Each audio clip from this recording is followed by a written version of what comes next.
Welcome to the 1111 Synchronized podcast. Hope that you're doing well, staying safe.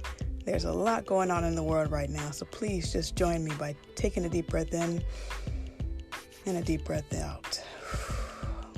Very grateful to have you all here today listening in. And as we continue to talk about the law of attraction, one of our greatest attributes is gratitude. So, in light of everything going on right now in the world, what can we be grateful for? And that is not to silence the real issues going on. That is not to dismiss them or to avoid how we feel in any moment. But it is to shift our gaze to gratitude. Because we are more than conquerors and we are creators, co-creators with this universe. And there's a lot going on in the universe and there's a lot going on here at home on Earth. So, just take a moment and think about what we're grateful for. I can tell you one thing, I'm grateful for all my listeners here today. I'm also very grateful for the surprise guests I have joining me later on. I have not one, but two international guests that will be joining me very shortly. So please stay to listen to that. Very grateful for that. Also very grateful for the episode I collaborated with them as well. So if you're interested in hearing the episode I did with them, please check out the Conscious Cuppa episode that I did. You can find them on Anchor, find them on Twitter. Read the description box, I should say, for more information on how to get in contact with them. So there's a lot going on right now in the world, and myself, I'm learning about the law of attraction right there with you guys. And so I wanted to get some reinforcements, because I appreciate you guys listening in. But I think it's time to just take a moment to reflect and go back to the beginning and just absorb all the information we've learned thus far. And so one way to gain new information is to collaborate and to discuss with other people, like-minded and different individuals, to expand our consciousness even more. So I have two special guests that will talk more about the law of attraction, how it manifests in their life, what they've gained from it, and hopefully answer a couple questions for you guys and maybe give you guys a different perspective or generate more questions for yourself and some resources for you all. So please stay tuned for that and check that out. We're bringing it back to the basics. So if this is your first time listening, please check out the other episodes related to the law of attraction. Been discussing this for a while now, so check that out.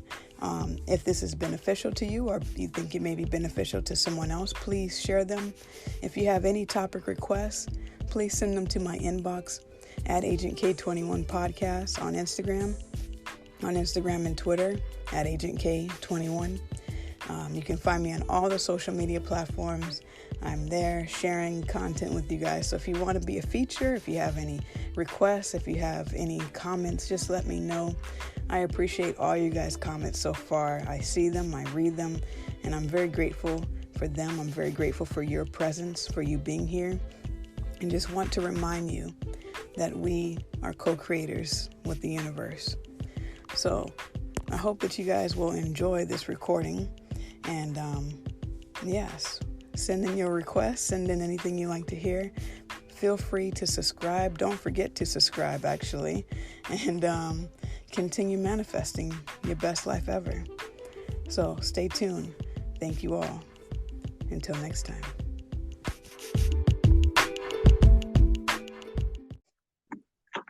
Welcome back to the 1111 Synchronized podcast. Thank you all for joining me today. I have two very special guests today.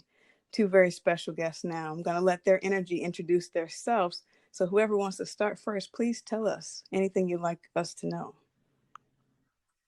Hi, Kendra, and hi, everybody out in the podcast world. My name is Jenny. And my name's Eury.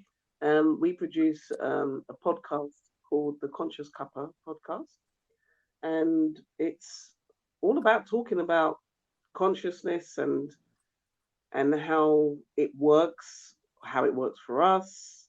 And that came out of wanting to just talk with other people and get conversations going about how the universe works, how we can make it help us pay our bills and buy us bread and milk, No. do wonderful things, achieve our dreams. Yeah, and sometimes get us out of rather tight spots as well. Yes. Yes. Absolutely. Thank you all for sharing it. It broke up a little bit, but I think we caught the gist of everything. But thank you. I'm very honored, very grateful to have you guys here. I've been talking about the law of attraction, and I know you guys also talk about that in consciousness and awareness of it. But I really want to dive deeper into it because I want to hear other people's opinions of it, other people's experience of it. You know, this is a collaborative effort here. So I want to start by asking, what does the law of attraction mean to you? In your own words, what is the law of attraction? Go ahead, Eury. So I think for me, the law of attraction means to be able to attract what you do want. And to do that consciously. So you're consciously creating things that you do want, and doing that through this energetic process that we understand to be imagination, and to be feeling. And for me, law of attraction is not so much about how it's marketed. For me, it's something that's happening 24/7. So whether you know it or not, law of attraction is happening.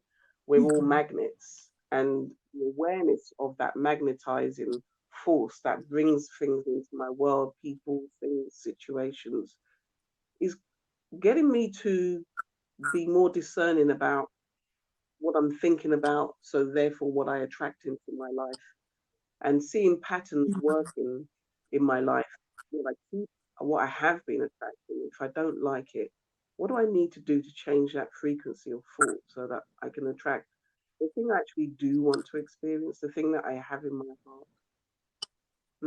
Yeah, the helpful and the lovely in life. Yes. I love what both of you said. I love both of those perspectives. I think are much needed, because I think one of the biggest things is, how does the law of attraction work? How does it actually manifest in our lives? How do we change our point of attraction, and what does that even look like? So let's start with Eury. How does the law of attraction work in your experience? So I'm going to build on what Jenny said about this is happening whether you know it or not. So your imagination is hopefully running consciously a little bit, or a lot in some people's, but for a lot of the time it's running unconsciously, on a subconscious level. And so what the law of attraction and this emergence is trying to do is try and make that much more a conscious practice, so you can utilize this, your imagination, your thoughts, your feelings, to in employment, enabling you to create what you do want in your life. I when I think of law of attraction and how it works, I do fall on scripture in a way that says you're never going to know exactly how this works. If you understand the basic principles, so the how the thing attracts into your life, you don't need to know about that. Just be grateful and happy. But in terms of how I think about it, recently it's helped me to think of a mirror image. So when I'm standing in that bathroom and I'm looking in that mirror, the physical world is the reflection of the spirit, me that's looking into the mirror. And if I raise my hand, my left hand, then the hand that corresponds in the mirror needs to lift up. And if it doesn't lift up, I would be freaked out. Of course I would. So knowing that all of this on this physical level is a reflection of something that's happening in my spirit, I can already know what's going to come into my life because of what I've been thinking about. Something, not necessarily the form I might have thought of, but the frequency, the vibration, the magnitude of that attraction is going to bring something into my life to correspond with that. And whether I do that consciously or not is irrelevant. It happens 24/7. So how to change what's coming into my life? That's what a lot of the law of attraction books and seminars and so on are about. The methodology, the tips and tricks. Yes, definitely. And I like how you mentioned the mirroring, because I kind of recently spoke about this, is that a lot of times when we lift our hand, like you said, you lift your hand in the mirror, the corresponding hand would rise as well. But as our mind, automatically produces the image in front of us, that if you're lifting your left hand, it will appear as if it is the right hand. It'll appear in the opposite. So what do you make of that? I was watching something on YouTube that was regarding this, and how a lot of scientists are really worried about the idea that you can change the nature of physical reality because everything isn't exactly left with left and right with right.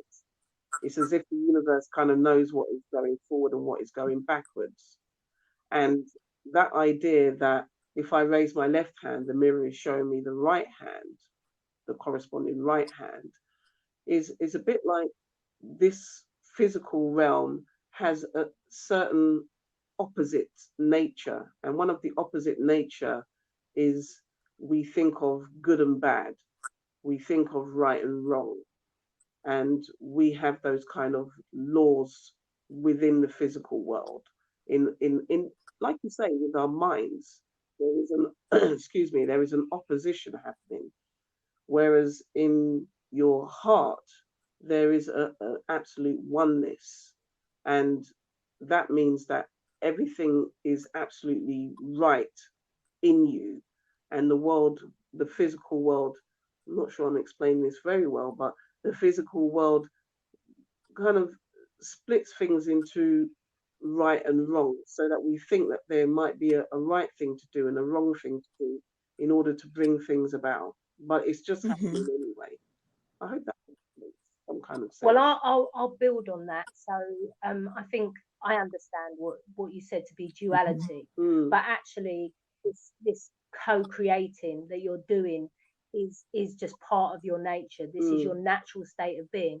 But there are principles that you can use in order to co-create consciously. And I think that's where a lot of people now want to be. They don't just want it to be random, what seems to be random, because their thoughts are not consciously appearing to them.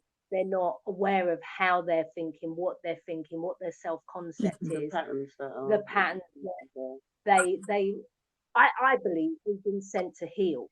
I think we're all in a state of healing, and I definitely believe that about myself, that I'm in a state of healing to heal old patterns, whether it's this lifetime or if you believe in, millennia of lifetimes and legacy, or you believe in your ancestry and ancestors, whether you're healing that.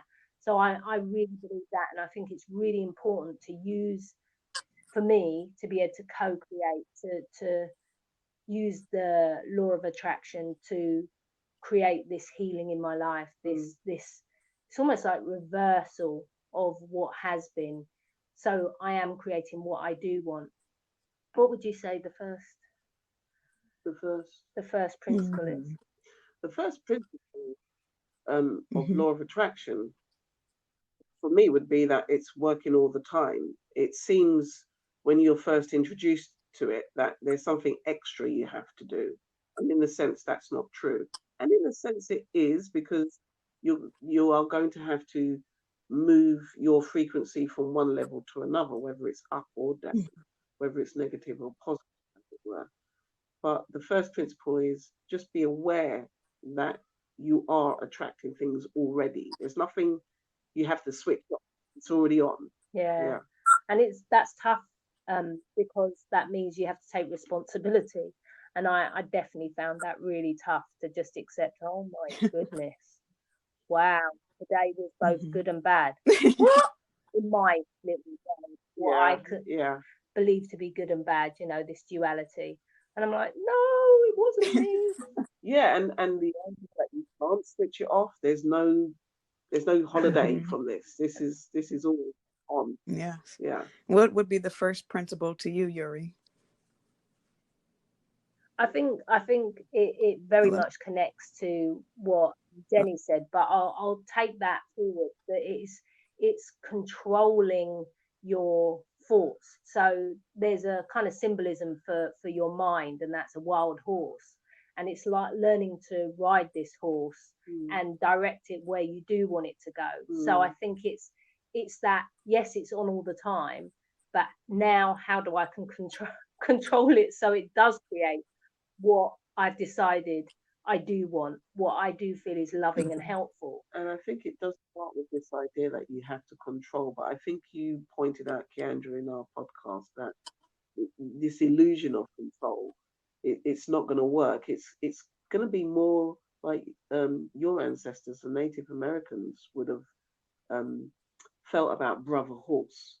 Like this is a friend. This is it's not something that has to be controlled like a slave. It's a friend that wants to feel your delight, because you feeling delight helps it feel delight as well, and you want every single part of you to feel that, rather than it's a duty or it's a task, it's a mission. It's more that it's an enjoyment. Yes. Of life. It's an enjoyment to provide that guidance in that direction as we consciously create. Yeah. Now, as we talked, you both mentioned the realm of duality. In this 3D dimension in our minds, there is duality that exists.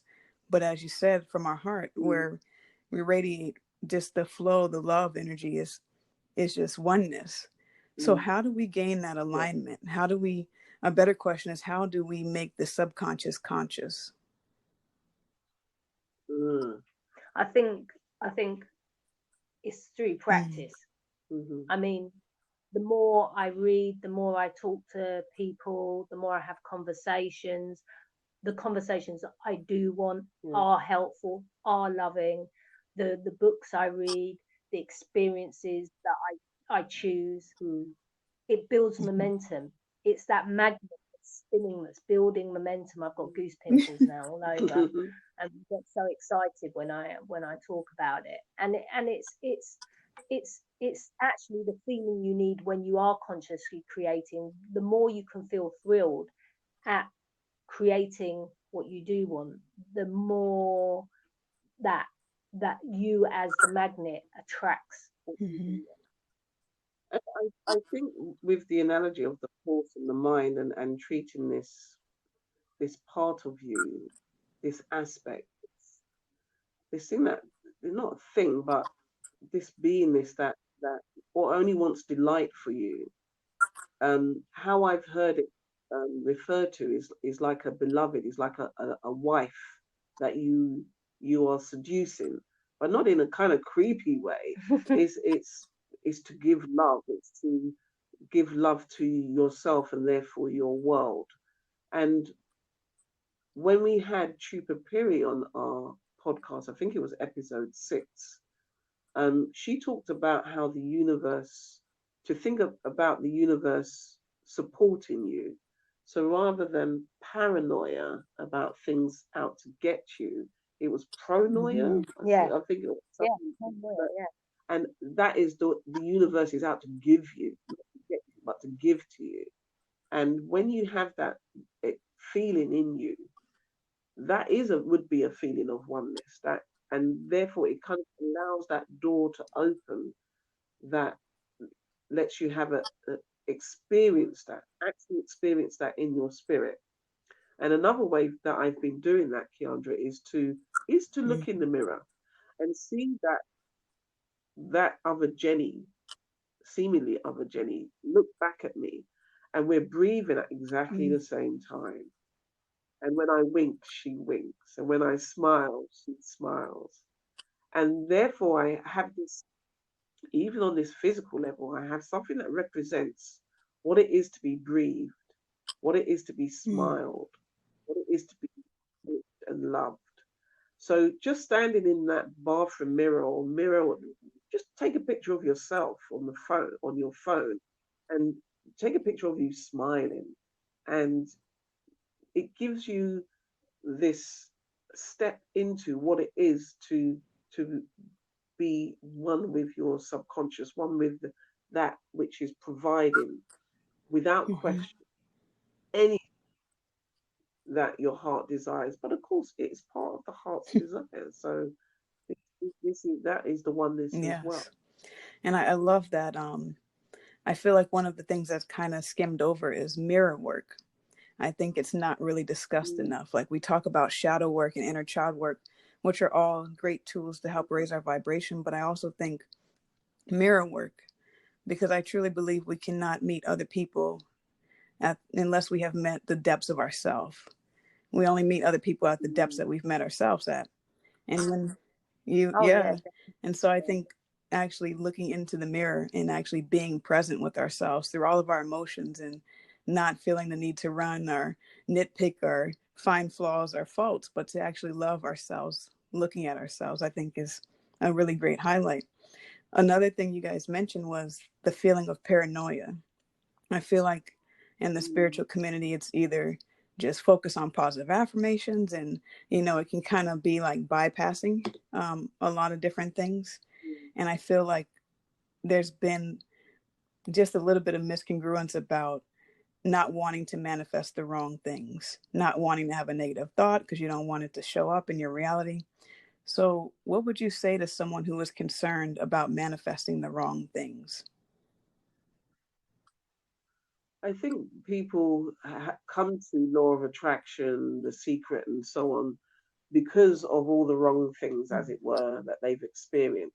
That is to say, all the things that have left them feeling um, tired of life and paranoid that life is out to get them. So I can understand why people come to law of attraction with the idea it's going to turn their lives around.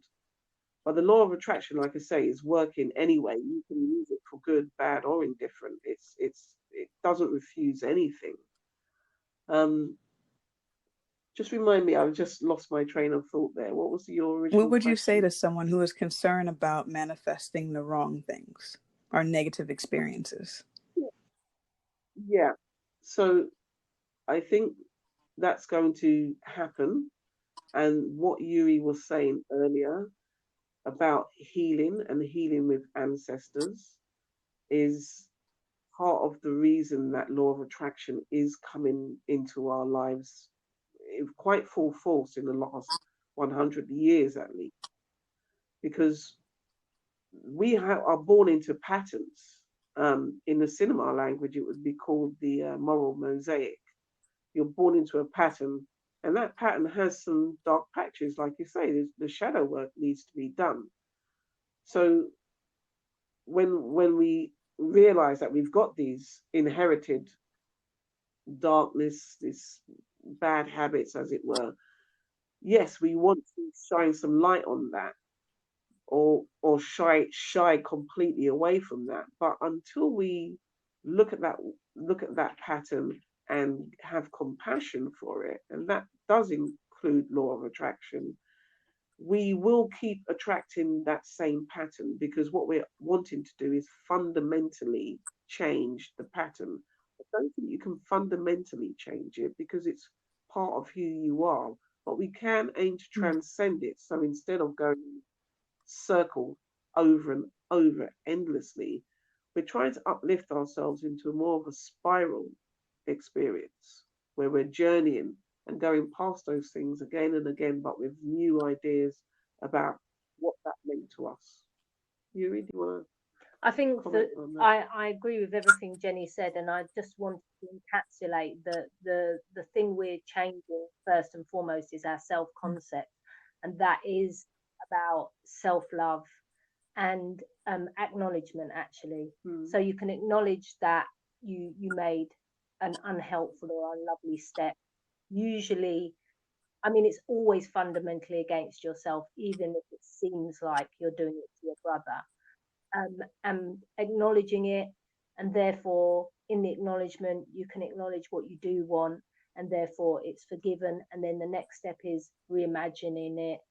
So it, you know, your truer self, this light being that you are, is resurrected more and more. And it's not instant. It's a lifetime of work.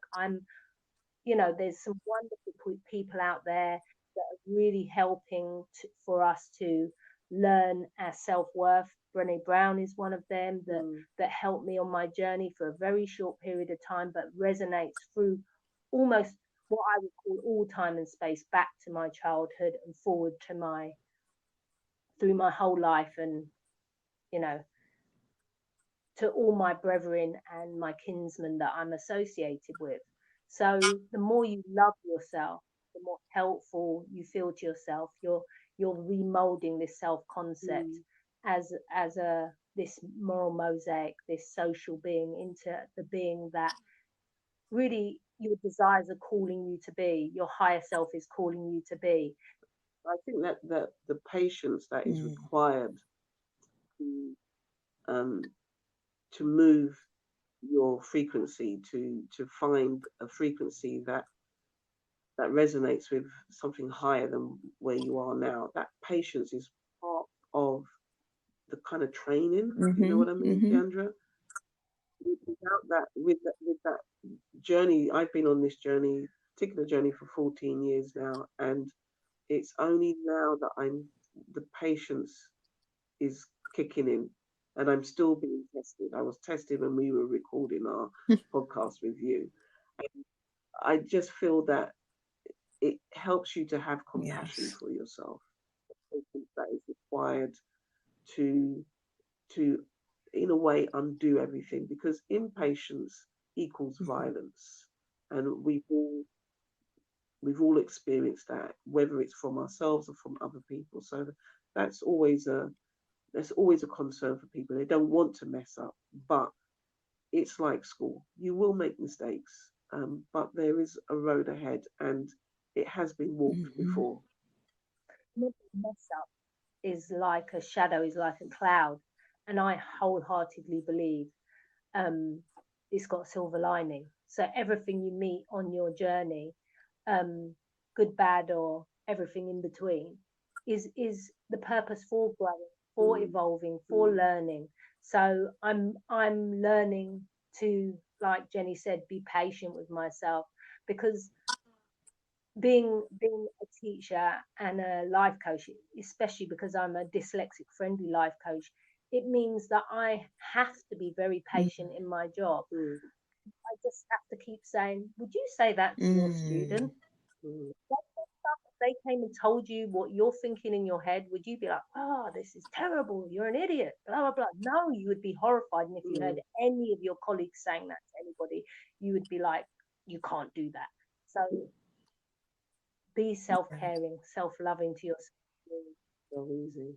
Go easy, be gentle. Yes, I absolutely agree with that 100%. It's about being kind to ourselves, being compassionate to ourselves. And as we fill our own cup with that love, that eternal love, we're able to pour the overflowing onto others.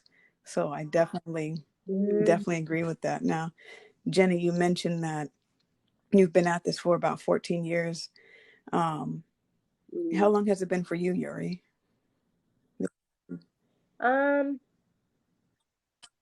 think it's quite close to the same amount of time. I was introduced to a man's writing called Neville Goddard, and actually Jenny introduced me to him. And oh my goodness, I mean, not because I'm dyslexic, but when she first read something, I was like, oh, this resonates really deep within, but I have no idea what you're talking about. But I'm absolutely compelled to stick with it.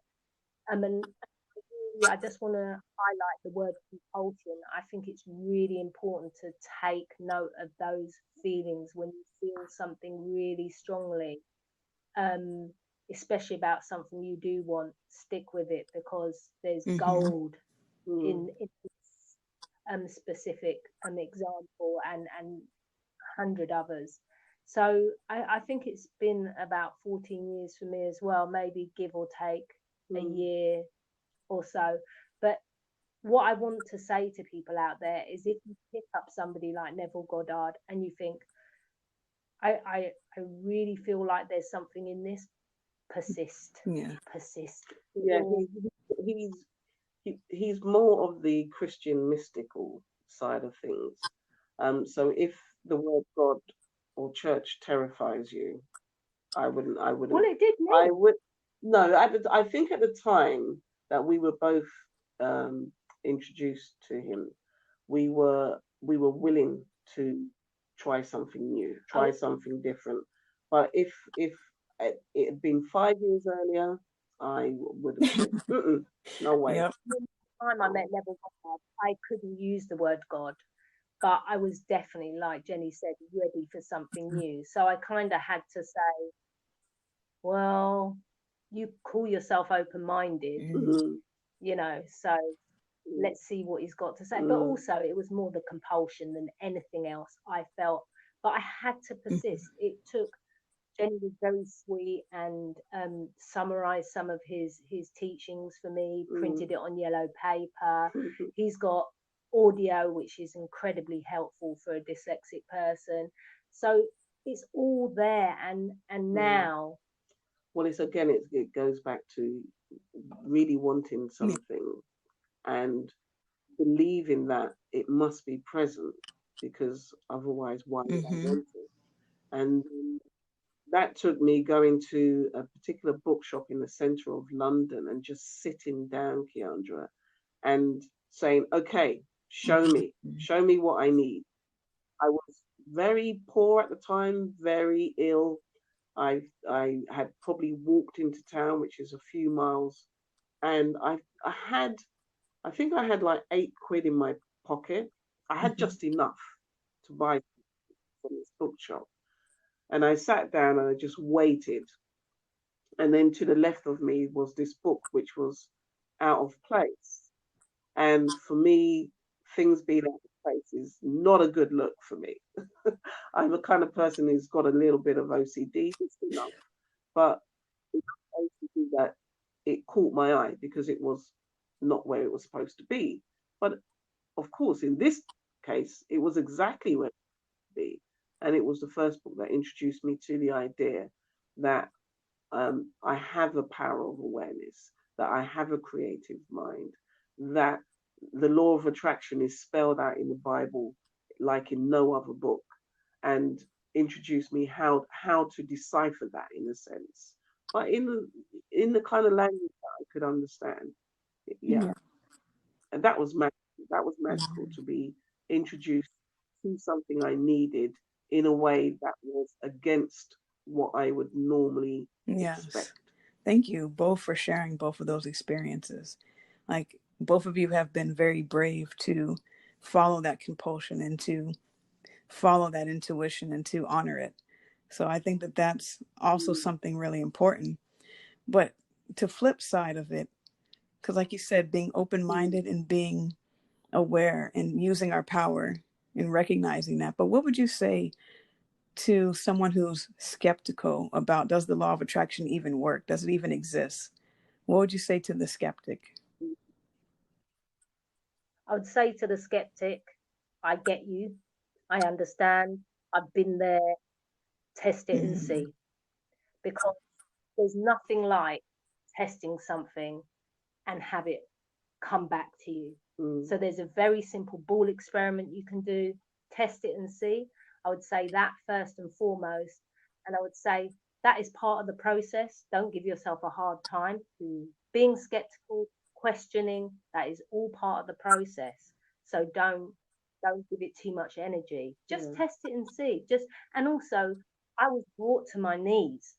I mean, physically, mentally, emotionally, I was brought to my knees. I had nowhere else to turn.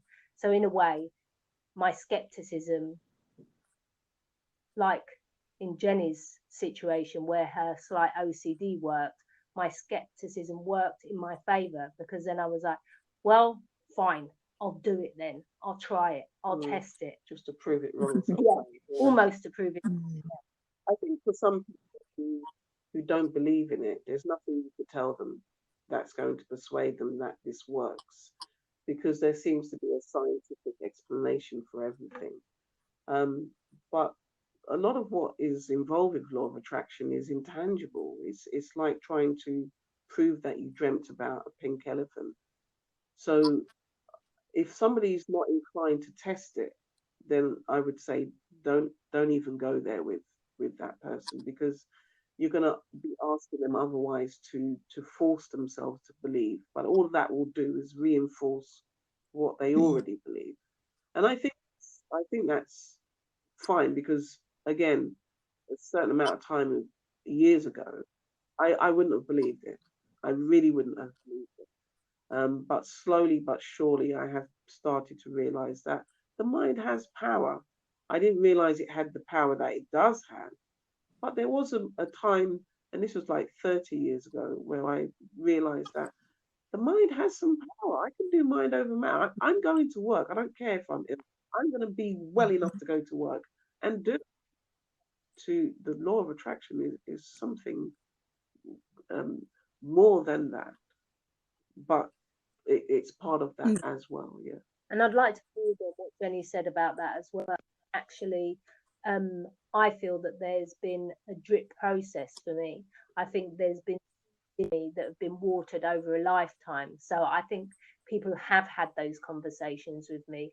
They've talked in whatever way they spoke about the law of attraction and I mean, my mum definitely said mind over matter, that you can control your body. She she mentioned that, but what it's like being a child. You're kind of like, yeah, mum, whatever. You're not really sure. You're only half listening. You're not really sure what the person's on about, especially your parent. I know my children definitely do that to me.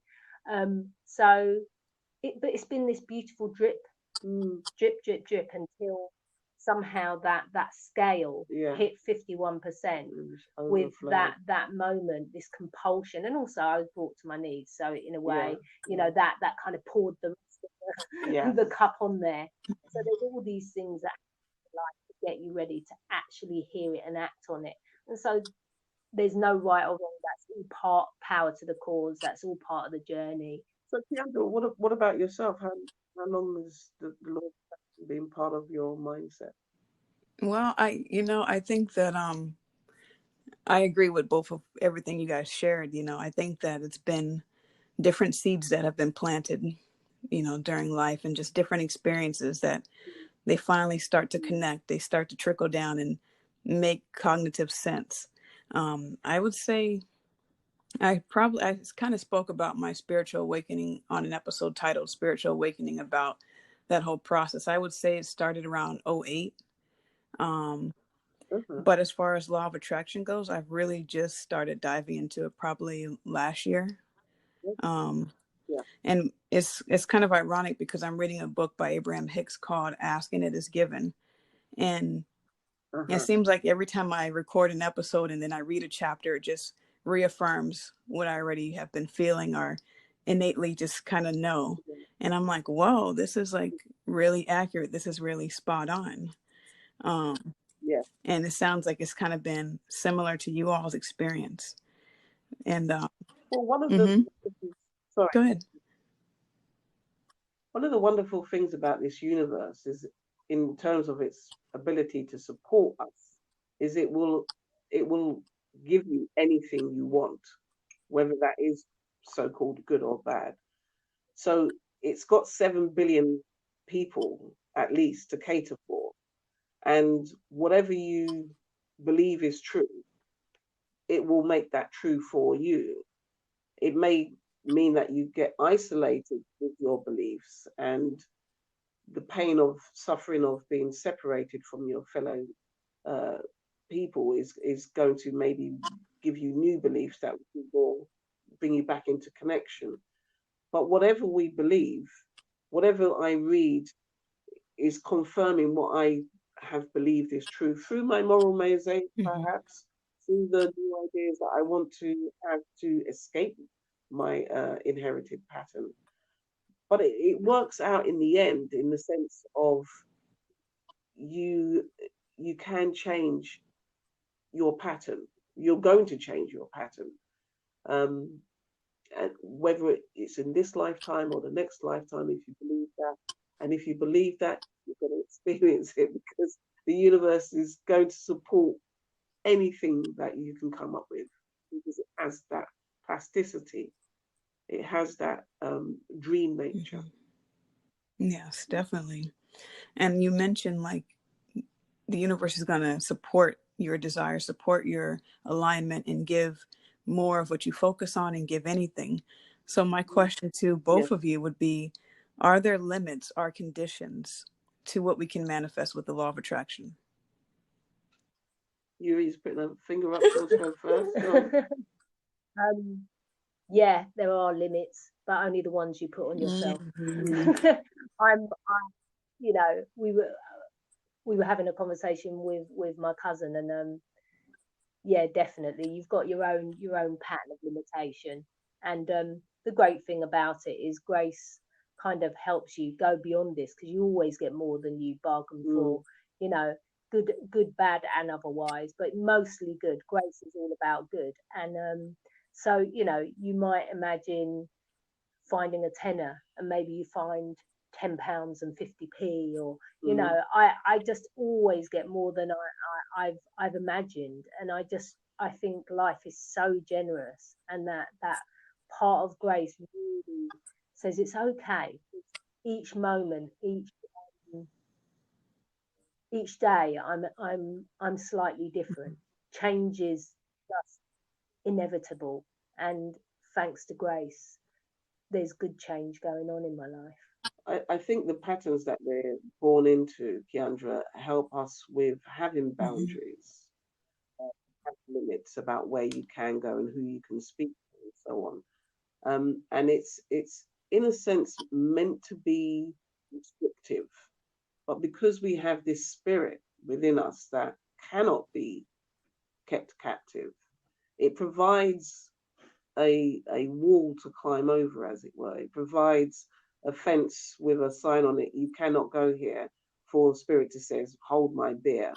It's you kind of need the boundaries in a sense, and you're kind of stretching them all the time. Children do this with parents, of course, with other carers. So there is a need for the limitation, almost like a seed pod from which to burst and blossom. But in terms of where it goes from there, there is no limit. But I think perhaps you know about the Fibonacci sequence. I don't. Oh, I think I've heard of it, but yeah, if you can explain it more. Yeah, so it's this pattern that is in so much of nature. It's represented in our bodies, but mathematically speaking, it's just numbers adding on to each other, numbers adding on to each other. And in the seminar that Eury facilitates, the bunny rabbit solution, as I call it, we go through this unfolding that happens with naturally in nature. And part of this unfolding includes the limitation at one stage. But the very next stage is questions. It's going on a quest. It's leaving the house, leaving the home, and asking a question, almost like a holy grail question. What would it be like if I was now the person I wanted to be? And when you have that question and you can answer it by going into the picture, entering a picture idea and engaging with that, then you have moved beyond the boundary that said you don't have enough money, you don't have enough status, you don't have the right qualifications, you don't have A, B, C, D, and so on. By stepping into the picture of the idea already formed, it implies all those limitations are no longer there. And that's the main practice that I think law of attraction is trying to instill in people, is building this, yes, this end that you'd like to live in, or this thing that you'd like to hold in your hand. And the limitations by implication have disappeared. And that's the without limits bit that we can, especially in our socials, we can kind of deal with mentally. So I'll call that limitation your comfort zone. Yes. This Yeah.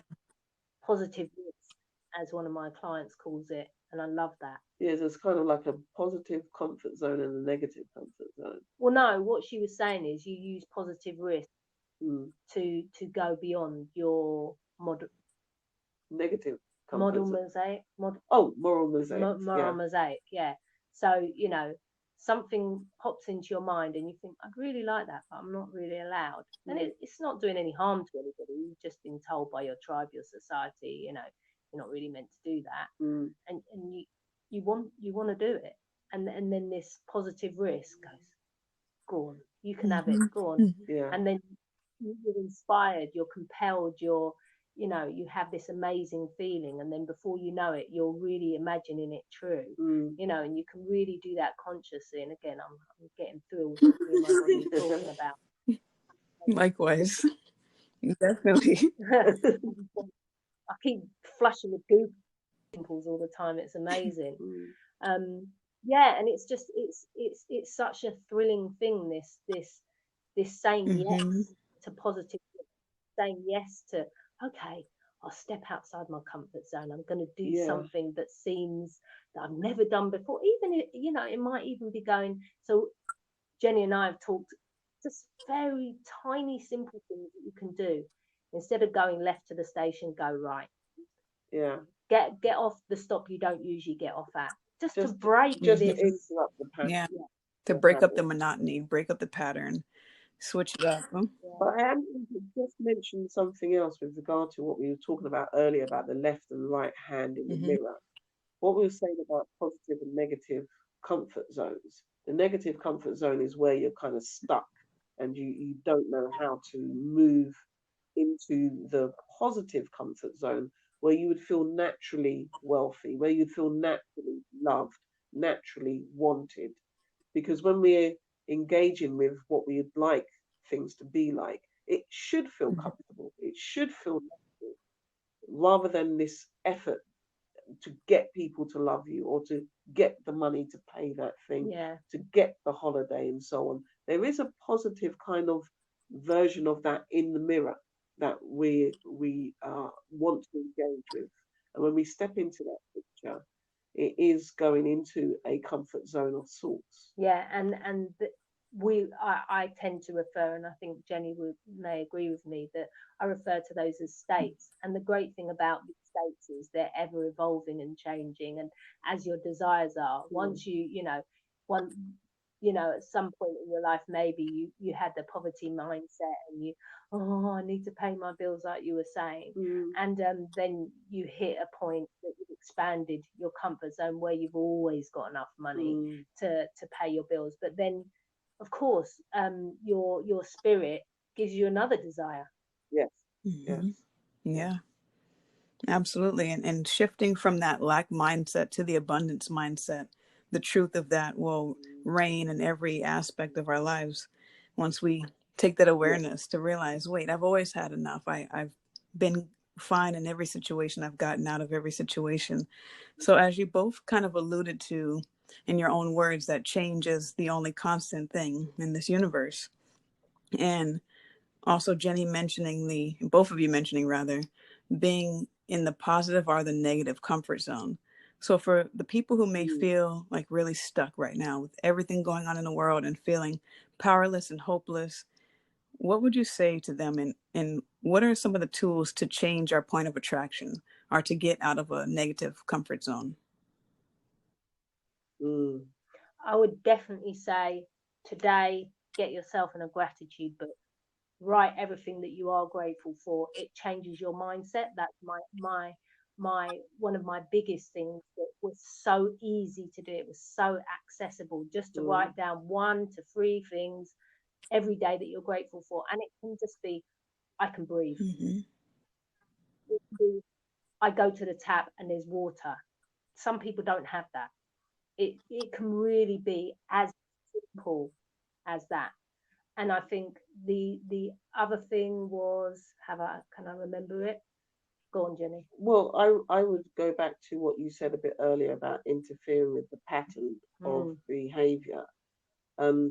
We can spiral down into that negative comfort zone, and what I would do when I was in that place was I would change what I had for breakfast and walk down a different street and do some things a little bit crazy. Mm-hmm. Positive. And it's like a record that skips now and doesn't play quite as on these grooves. If you have a turntable, you understand the analogy of the needle cutting this groove into a record so deeply that it seems hard to get out. Or maybe do something that is something that you wouldn't normally do. And literally right now, you could just do something that just changes. And what your body didn't expect and what your mind didn't expect. And you just say something really weird that just interrupts the pattern. And people might think you're crazy, but actually it's a little bit of crazy that gets us out of the rut. Yes. You can have ice cream for breakfast. It really doesn't have to be difficult. I would do soup for breakfast where I normally would have cereal. And at the moment I don't have breakfast. But if I do have breakfast, it's going to have something a little bit different in it, just so my brain doesn't settle into a pattern of negative comfort, because it will go in a direction, and there is a direction, as I said earlier, of unfolding towards what you do want. And what you do want really is just more delight, more gratitude, and more compassion. And that's the direction that this spiral goes in. But the circle just goes round and round and round, and you need to just bump it sometimes to give you a little bit different. And the gratitude is, another word for gratitude is appreciation. And of course, this means growth. It means increase. So appreciate, appreciation. Growth, so this gratitude, just for the simplest things can really. And the other thing that left my mind for a moment was smiling. It must be about 10 12 years ago. It came to me 3 times. I'd read something little about smiling and the importance of smiling. You're like, yeah, sure, that's great, smile at me then. And then you hear somebody, a podcast or something, and they say smile, and you're like, okay. And then it comes to you a 3rd time and you're like, okay, they're talking to me, you need to smile. And it's so cute the way it was said this 3rd time as well. It was just like, it's okay, you can start with old people, they don't care one way or another, they'll usually smile at you. So I did. It was like, okay, I'm going to do it once a day. I'm going to smile at an old person once a day. And it was so funny. It's that positive risk. I was so terrified. Like, it's so ridiculous. Like, what's going to happen if you don't get a smile back? Nothing. You just didn't get a smile. And it's transformed my life. And one of my friends used to say to me all the time, wow, you're so smiley, you get such positive. And this was such a transformation, because I used to be called a bit miserable and a bit serious. And for you, Keandra, do you have a tip about, have you been in that situation where you needed to change things? Oh, yes, absolutely. Like I think for me, it's been embracing the change, embracing the free flow of life instead of resisting it, to just go with whatever shows up, and keeping an open mind.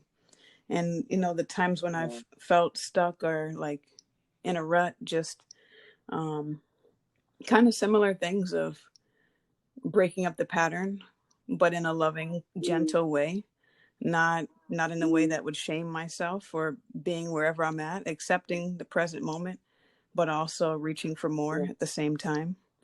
Both of the things you guys said have been really good stuff. And in addition to what Eury said, I would add smiling at babies and animals, pets. Yes, because they're non-threatening as well, and it's easy to smile at older people and younger people as well. Now, both of you, go ahead. Sorry.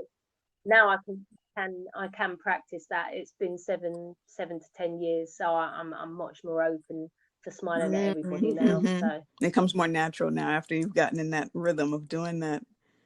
And it's so reciprocal. I get, I can remember when I was like, oh, London's such a miserable, moany place. I think you're talking about yourself, Eury. A bit miserable and moany. So now, you know, the world, London and beyond gets the smilier version. And you Not talked about earlier about looking deep within, and I think the smiling at oneself in the mirror is quite deep. It goes quite far down beyond the scowling and judging that we usually do in the mirror. So start with a smile. Smile at yourself. Yeah, if you smile at the world, it'll smile back. So I love that. Right. For both of you, as we get ready to wrap up, in hindsight, what advice would you say to your former self regarding the law of attraction? Give it a go. Give it a go. That's what I'd say. Give it a go. Try it. Try it on something. Try it on anything.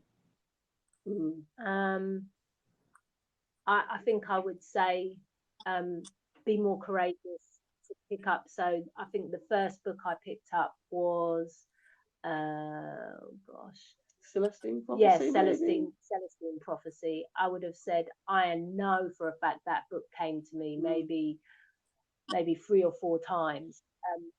It's okay, you're dyslexic. Pick the book up. It'll read you. It's that thing. Yeah. You're not reading it; it's reading you. The other book is the Bible. I would say the Bible is your friend. Forget what you've been told. It's your friend. It will teach you all about the law of attraction. Yeah, there's in there. It's not. Yeah, it took me ages to get that. Yeah, it took me ages to get that. So I would say get onto the Bible. It's got all the secrets. Yeah. Well, thank you both for sharing those insights. A few more questions before we wrap up, but how have you both seen and you guys have kind of hinted at it throughout this conversation, but how has the law of attraction manifested in your own lives? What actual experience? However you want to share. Experiences are just things you've noticed, or methods, anything you want to share in regards to that. Well, the first time it ever happened to me was in South Africa, where I imagined that I had this particular ball in my hand and just was doing that thing of just try and see if this works. And then going into a shop a week later and there's a whole bag of these balls and they shouldn't be regular ones. And from that moment, just saying, okay, this works. I'm going to give this more attention. And since then, it's been, again, drip up, probably more bucket by bucket now. And just rather than trying to manifest things, it's more states and moods of mind that I'm more interested in, to have the kind of compassionate and grateful mind set and heart set that I've always wanted. So I'm quite what I consider to be quite a physical being. I like tangible things. I like practical things, and so I think the 2 things that happened to me. One, I managed to manifest the relationship that I spent a long time in my room imagining, with all its idiosyncrasies and all its defaults because of my self-concept, but it was magnificent the way that came out of the blue. These coming out of the blue that I thought I didn't know I was consciously creating at the time, but you look back and you go, oh wow, I did that. That's amazing. But the one that I tell actually on the Bunny Rabbit Solution that Jenny runs is about getting back from America. Getting back from what? I'm sorry. From the States. I was in the States, and I was with a coaching client, but I was returning on my own. I was in New York, and the TV screens I was in a layover just for like 4 hours, and the TV screens were like, oh, every airport in the whole of the States is under snow. You know, look, there's six meters of snow here and stuff. And it was through imagining me meeting the person that was going to be at the airport meeting me, and absolute determination in creating that I managed to get on the plane and get back to Heathrow and meet the person, you know, at arrivals, and have that amazing realization that I did that I shut out all this noise, moved myself away from all these TVs that are replaying this, you know, you're stuck, you're not going to get, yeah, and just being able to really realize that was amazing. Mm-hmm. That sounds amazing. Thank you both for sharing those experiences with us. You know, you said about being practical and wanting things tangible. Now, for those listening, I did a feature on Jenny and Eury's podcast, Conscious Kappa, and Eury gave us this experience of a visualization answering one of the lollipop questions. And I was very fascinated by that. Is there anything more that you guys want to say when it regards to visualizations or imagining in regards to the law of attraction? Well, we can do a quick experiment that will help people. I'm game. Yeah? It'll only take about a minute. So close your eyes. What we're going to do is manifest a ball. So whatever ball pops into your head in your imagination's hand, just have a look at it if you can see with your imaginary eyes, with your imagination eyes. What color is it? What size is it? Feel the texture with your imagination's hands. It might be smooth, furry, or sharp, or whatever the texture is. Now, maybe if it can be squeezed, do that. And it's got a weight. There is a certain weight this ball has in your hand. So you've got something to see, something to touch, something to feel now emotionally about this ball that is in your hand. And the feeling to have is, oh my God, it's that ball. Because at some point, this ball is going to come into your world to meet you. And it comes into this world because right now in your imagination, it exists with you. And if you anchor that feeling and the imagination senses with that ball and have faith that it's going to come and meet you at some point in space time, then you're going to have that experience. And when you have that experience, you can open your eyes now. You're going to know you did that. And if you could do that with a ball, what else could you do? Yes. Absolutely. Was there anything you wanted to add, Eury? I've had this experience. My nephew recently had this experience. And it's funny because he didn't realize he'd had the experience until I was talking about something. He was like, oh, I found my ball. And it really is so thrilled. And he's been able to he had his biggest lottery win. Yeah. It wasn't a huge lottery win. But it wasn't millions. But he listened to the episode about winning the lottery. Yeah. And within a week, he won the lottery. Yeah. And his biggest win ever. So, you know. Yeah. He was very happy. Yes, very happy. Yes. Well, I can't wait to hold that in my physical reality. And I'd love to hear any of the listeners who did that experiment, how it went for you. You can send those questions in or send a voice message to either one of us just to let us know how that was for you. And thank you both for ushering into that moment with us. Before we go, and before I get to the shameless plug time, I want to ask any tangible resources. I know you guys have mentioned them throughout this recording, but I just want to write them down. Any resources that were helpful on your journey or that you would recommend for anyone else to learn more and expand more on this?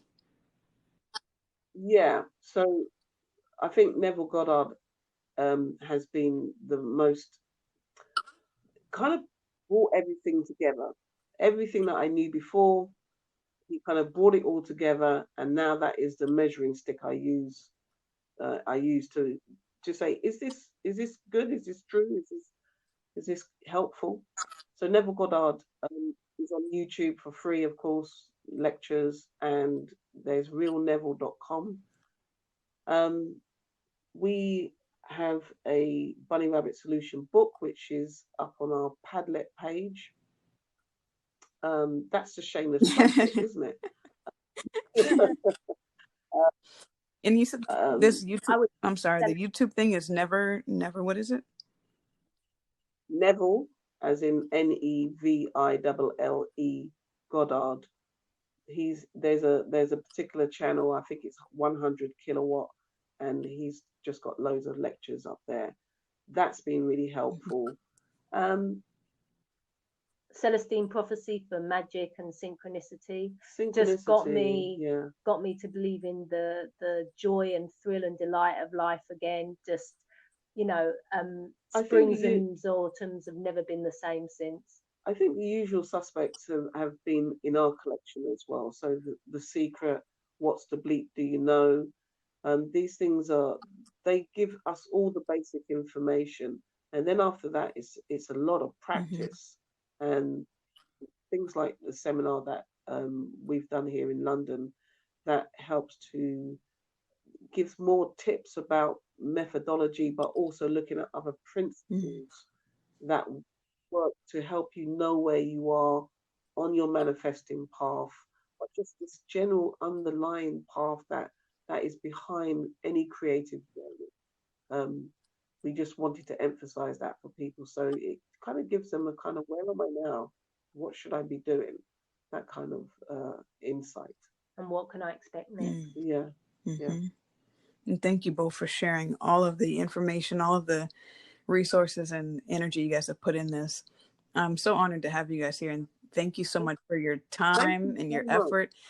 Before we go, please tell us where we can reach you and any products, any resources you guys have, and how we can get in touch with you. Okay. I've already done the book bit, which is on padlet.com I think it's under Bunny Rabbit Solution. That's the book. But we're also on Twitter. Yeah, at Conscious Cuppa. That's CONSCIOUSCUPPA. And we've got our weekly podcast, of course, on Anchor as well, and on all your favorite platforms. That comes out usually on a Sunday.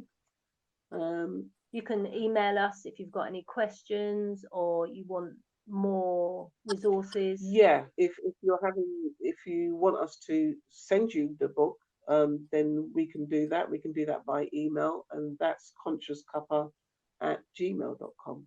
Yeah. It's free, basically. All right. Thank you guys so much. This has been really rewarding and just really, absolutely. I love talking with you guys and expanding and co-creating with you all. So thank you again for your time. My listeners, hopefully you guys will connect with them and check them out as well. Please feel free to subscribe and listen. So thank you all for being here, and take care until next time. Thank you very much, Keandra. And thank you for your generosity. Dream. Yeah, it's a real dream come true for us. So absolutely. Thanks. All right then. Peace. Peace.